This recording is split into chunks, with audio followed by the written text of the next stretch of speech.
Okay, the first thing that she is going to put on will be her pocket. Okay? Women did not have pocketbooks, okay? They didn't carry that much stuff with them. They usually didn't go that far away. So they had pockets, and you will see, she is tying 2 of them on. Everything has ties.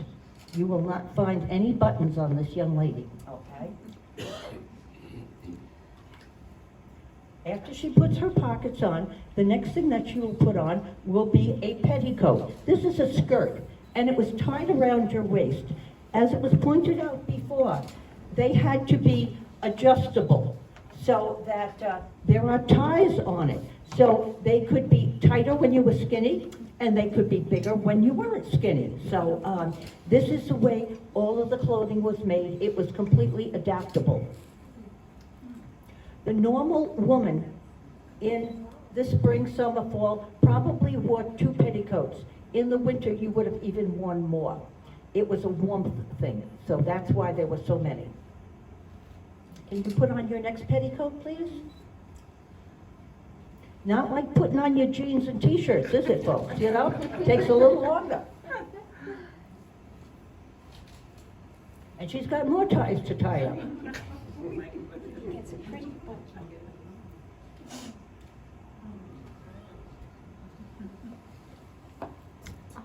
Now, this is just an average woman getting dressed.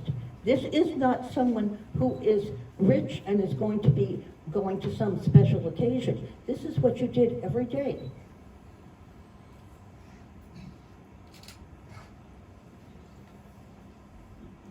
All right, the next thing that she will put on, we're not done yet, is going to be her jacket. A jacket is a fitted top, okay? It is made of different pieces that are sewn together. It is usually lined. As you can see, she is pulling the chemise down on her sleeve. In colonial times, you never showed your elbows. It was considered very, very rude. It really didn't matter how low the bodice went, but don't ever show your elbows. So she's being a very proper lady, and she's keeping her elbows covered, as most of the ladies here in our unit are. We are all proper ladies, at least we're trying to be, you know. Some of us might be questionable, but we don't see that later. She has now got her pins out, and she will have to pin her top closed.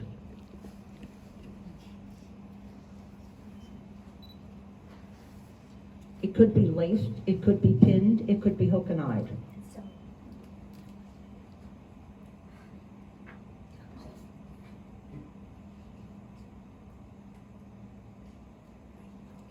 We had a question a while ago, somewhere we went, they said, who made the pins? And we did some checking. Apparently there were people called tinsmiths back at that time. And they did find things like the pins, because pins were really necessary.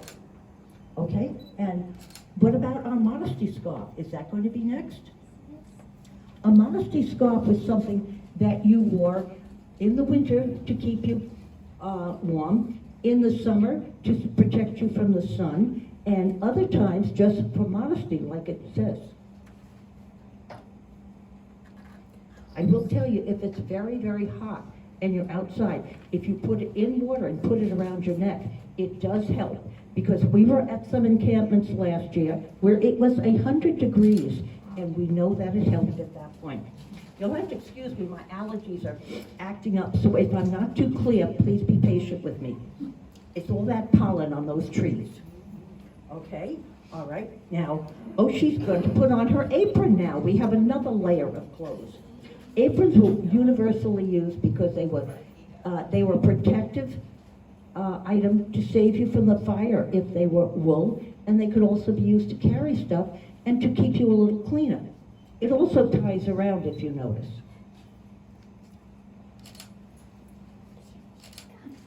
Now, shall we put our cap on? All the ladies wore little white caps. They could be white, they could be off-white, something like that. And it was to cover up your hair, to keep it clean, and that way in the morning you didn't have to mess with it too much. You just put your cap on and you wore that all day. Some people even wore it to bed at night. Okay, what would you like to put on next, because we're not done yet?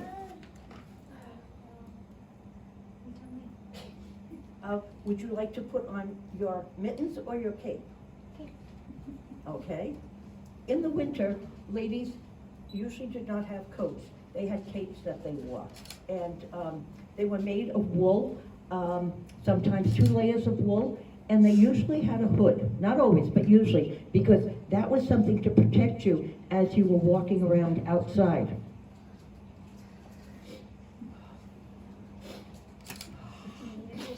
I'm not crying, it's just the allergies, folks. No! Do you need a tissue?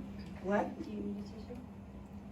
No, I'm okay. You can put your, okay. Next she's going to put on her gloves or her mittens. Okay.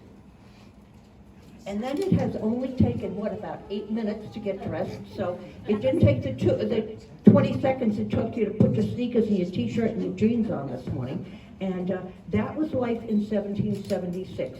I thank our model very, very much. Oh, I forgot her hat. Yes. To protect her from the sun.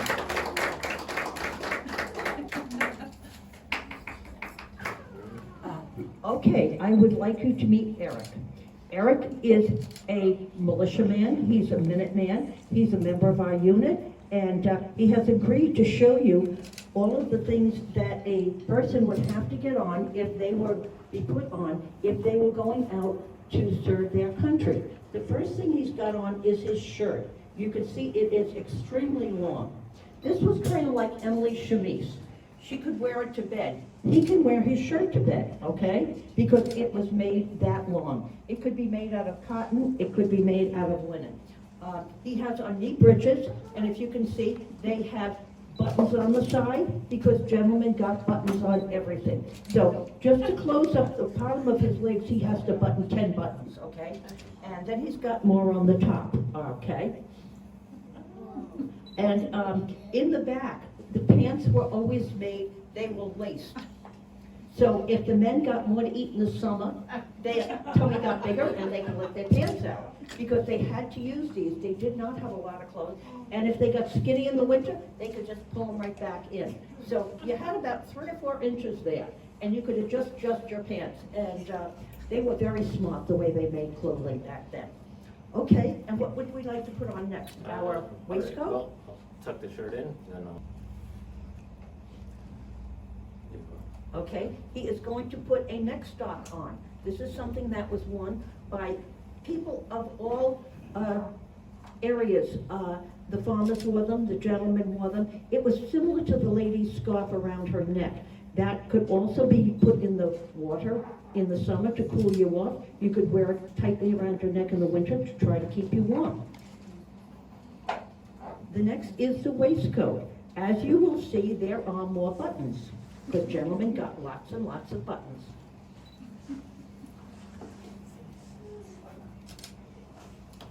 This waistcoat has 12 buttons down the front. If we timed him, he might even take longer than the lady, you know, so it's not a Minuteman.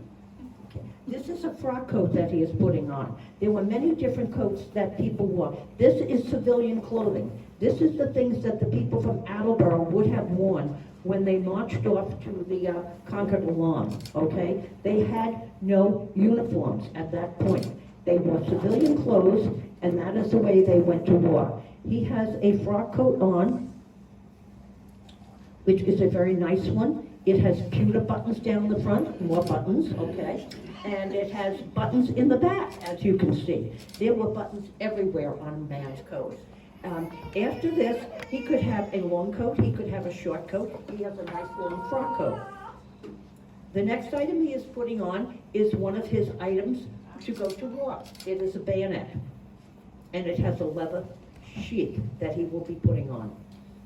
These have to go on in the right order, so you can get them off or take them on. I should say, put them on or take them off as needed. The next is his cartridge box. We will talk about cartridge boxes a little later. Someone else may have to do it if my allergies don't stop, but, okay. All right, you can see he's not dressed yet. He's got a long way to go. This is called a backpack, and it's got a bedroll on it. knapsack. What? Knapsack. Knapsack, okay, I'm sorry. Can you turn around when you get that on, please? Yep. When they went out, they had to take everything with them that they were going to need. Occasionally, there was a wagon that followed with supplies for a company, but basically, they carried the things that they needed. So this is what your ancestors did if they were in the militia. Okay, his clothing and his utensils to eat with were probably in here. This was when he slept at night. He would have his blanket right with him. Everything was all set. Okay, all he had to do now was find a hat, and he needed a canteen because water was not readily available in every place. You didn't stop and have a plastic bottle with some water, you know, you had to bring it with you. He is putting on a tri-cornered hat. This was the style. They tried tri-cornered hats. They used bi-cornered hats. They used flopped hats, which you will learn about as we go through everything. He is all set now. He has got his musket, which is a French musket, a Charleville musket, and if his commander called him to order, he would be all set to go out and fight for freedom and defend the country. And now you know how long it takes a gentleman to get dressed. So thank you very much, Eric.